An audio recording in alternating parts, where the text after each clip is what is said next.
بسم اللہ الرحمن الرحیم۔ السلام علیکم۔ احمد بن المہدی رحمہ اللہ فرماتے ہیں، ایک رات کا ذکر ہے، میں بغداد میں تھا کہ ایک عورت میرے پاس آئی اور مجھے بتایا کہ وہ اچھے گھرانے سے تعلق رکھتی ہے، مگر اس وقت وہ ایک آزمائش میں مبتلا ہے، اور بولی آپ کو خدا کا واسطہ میرا پردہ رکھ لیجئے۔ تو میں نے کہا آخر بتاؤ تو صحیح، تمہیں کس آزمائش میں مبتلا کیا گیا؟ تو وہ بولی میرے ساتھ زبردستی ہوئی اور اب میں حاملہ ہوں، اور لوگوں سے میں نے کہہ دیا ہے کہ آپ میرے شوہر ہیں اور یہ حمل آپ سے ہی ہے، تو خدا کے لیے مجھے رسوا مت کیجیے گا اور میرا پردہ رکھ لیجیے گا۔ اللہ تعالیٰ آپ کا پردہ رکھے۔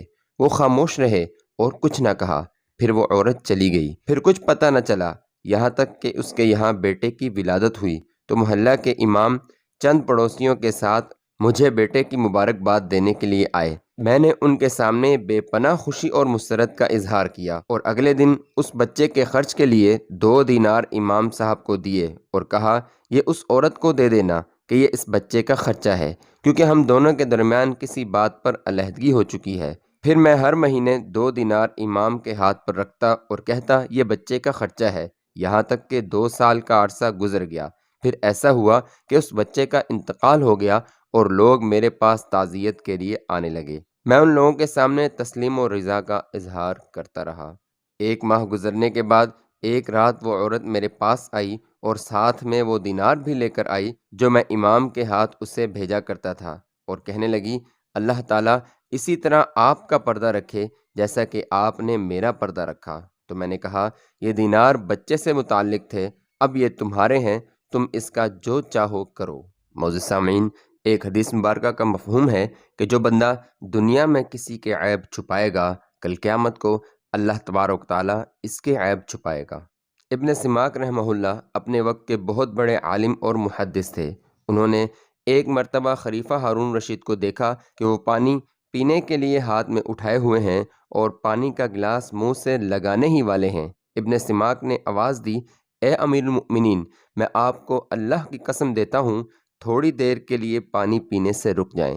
جب ہارون رشید نے پانی کا پیالہ زمین پر رکھ دیا تو ابن سماک نے عرض کیا اے امیر المؤمنین، میں آپ کو اللہ تعالیٰ کی قسم دے کر پوچھتا ہوں کہ اگر آپ کو پانی کے اس گھونٹ سے روک دیا جائے اور کسی بھی طرح آپ کو یہ پانی دستیاب نہ ہو اور جس کے پاس پانی موجود ہو وہ ایک گھونٹ پانی کی قیمت آپ کی آدھی سلطنت مانگے تو کیا آپ اسے دیں گے؟ ہارون رشید نے کچھ سوچ کر جواب دیا کہ جب پیاس کی شدت ہوگی اور میں موت کے قریب پہنچ چکا ہوں گا تو یقیناً ایک گھونٹ پانی کے لیے میں اپنی آدھی سلطنت دے دوں گا اور یہ پانی خرید لوں گا۔ ابن سماک نے عرض کیا اللہ تعالیٰ آپ کو خیر و مسرت کے ساتھ رکھے، پانی پی لیجئے۔ جب ہارون رشید نے پانی نوش کر لیا تو ابن سماک نے عرض کیا میں آپ کو اللہ کی قسم دے کر پوچھتا ہوں اگر آپ کے پیٹ سے یہ پانی نہ نکلے اور پیشاب بند ہو جائے، تکلیف کی شدت ہو، کسی بھی طرح آرام نہ آئے اور جو شخص علاج جانتا ہو وہ علاج کے عوض میں آپ کی آدھی سلطنت مانگے تو کیا آپ اسے دیں گے؟ ہارون رشید نے فوراً کہا کہ جب تکلیف کی شدت ہوگی اور میں تکلیف سے مرنے کے قریب پہنچ جاؤں گا تو یقیناً میں اپنے علاج کے لیے آدھی سلطنت دے دوں گا۔ تو ابن سماک نے عرض کیا اے امیر المؤمنین، بے شک آپ کے ملک پر صرف ایک گھونٹ پانی ہی فوقیت لے جا سکتا ہے، تو پھر زیادہ مناسب یہی ہے کہ ایسے ملک کے حصول سے باز رہا جائے۔ خلیفہ ہارون رشید ابن سماک کی بات سننے کے بعد اس قدر زار و قطار رونے لگا کہ اس کے داڑھی کے بال آنسوؤں سے تر ہو گئے۔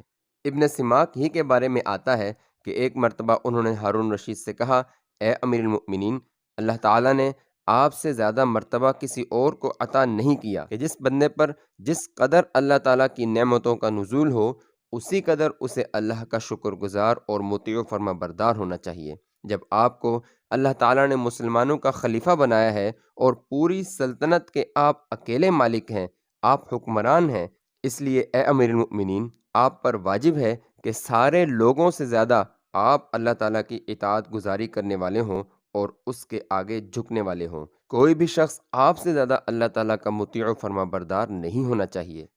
اچھے اور ایمان افروز واقعات سننے کے لیے چینل کو سبسکرائب کریں۔